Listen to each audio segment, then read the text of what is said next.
Verse 11, seeing then that all these things shall be dissolved, what manner of person ought ye to be in all holy conversation and godliness? 2 Peter chapter 3 and verse 22.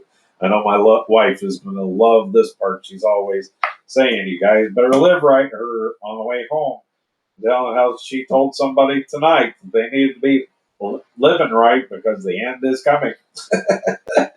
Now Peter says that in view of the fact of what has happened and what God is going to do in the future, you and I ought not to be standing on the sidelines, twiddling our thumbs and indulging in criticism. Twiddle dee, twiddle dum.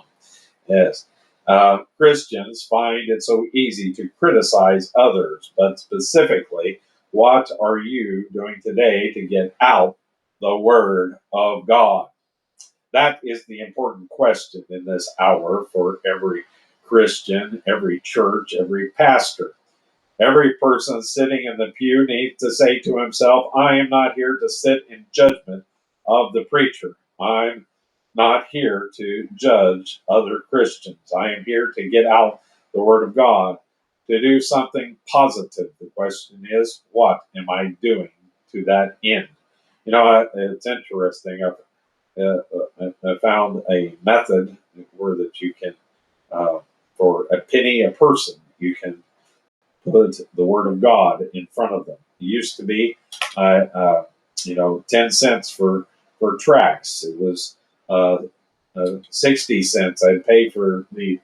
I always meant to move them over here where I get a hold of Pocket Testaments.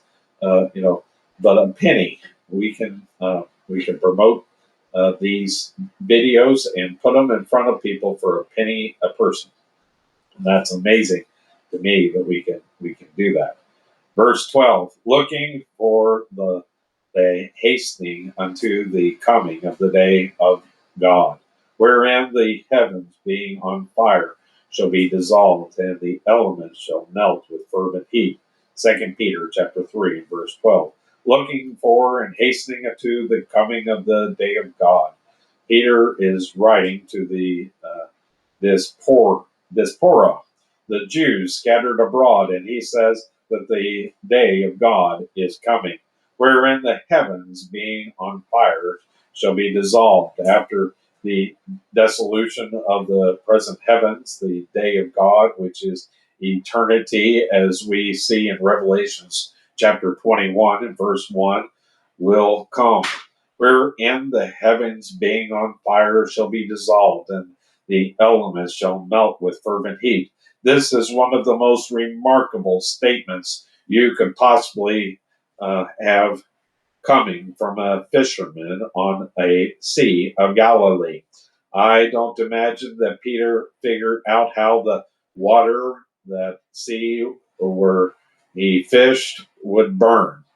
He didn't know how all this could be dissolved and melted, but the elements, that which he called atoms, we call atoms, the building blocks of the universe, are to be absolutely melted. However, this time Peter uses a different Greek word for melt than he used in verse 10.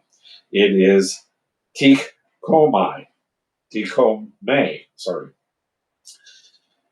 a word that means actually wasting away and wasting away of nature.